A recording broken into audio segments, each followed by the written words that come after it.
Hey, just want to give a quick disclaimer real quick. So, this was originally not a series, it was a school project, and just like half an hour of me talking uninterrupted. So, certain comments I make throughout the series don't make sense without that context. So, yeah, now you know. Hope you enjoy. In 1996, there was a movie released called Space Jam.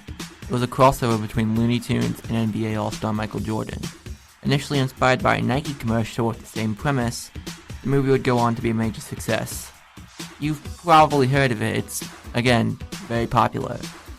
However, this was not the first weird crossover inspired by a Nike commercial that involved an NBA player crossing over with a fictional character, because 3 years earlier, a much stranger, much lesser known crossover that fit that description would release.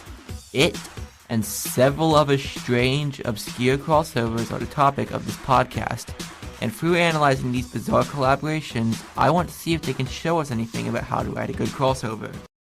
The first crossover I'd like to discuss is the one I alluded to earlier, that being Godzilla vs. Barkley.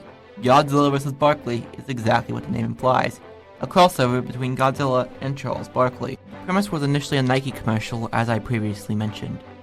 However, a year later it would get a comic adaptation published by Dark Horse Comics. Due to the commercial's shorter nature, its plot is very simple. Godzilla is destroying Tokyo when he's interrupted by a giant Charles Barkley who challenges him to a basketball game. They play and ultimately Barkley wins. Again, it's simple and works for the time frame they have to work with. Despite the general oddness of the premise, the commercial is fun, and a comic with a similar lighthearted tone that just tries to expand on the commercial's plot could be enjoyable. And that is exactly what they did. The comic is extremely silly and does not try and be anything more than just dumb fun. It has stuff like Barkley growing giant thanks to a weird supersizing pill, Barkley and Godzilla modifying an Air Force base into a giant basketball court, and Godzilla getting a custom pair of giant Nikes. It's stupid, and I love it. It does exactly what a crossover just dumb sounding should do, and just embraces its own goofiness. This is a great template example for what I would like from the rest of the crossovers I'm going to analyze. Thank you for listening. It is time for the credits.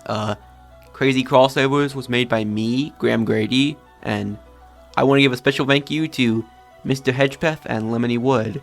Mr. Hedgepeth is the teacher who was teaching the class I initially made this for, and he is in charge of Eagle Production Studios. In basically every way, he is the reason you are hearing this right now. So yeah, thank you to him, and thanks to Lemony Wood for doing a lot to help me with getting this out publicly and figure out where to go from here. So yeah, I appreciate them both a lot. So yeah, thanks to them, and thanks to you for listening. I will see you later.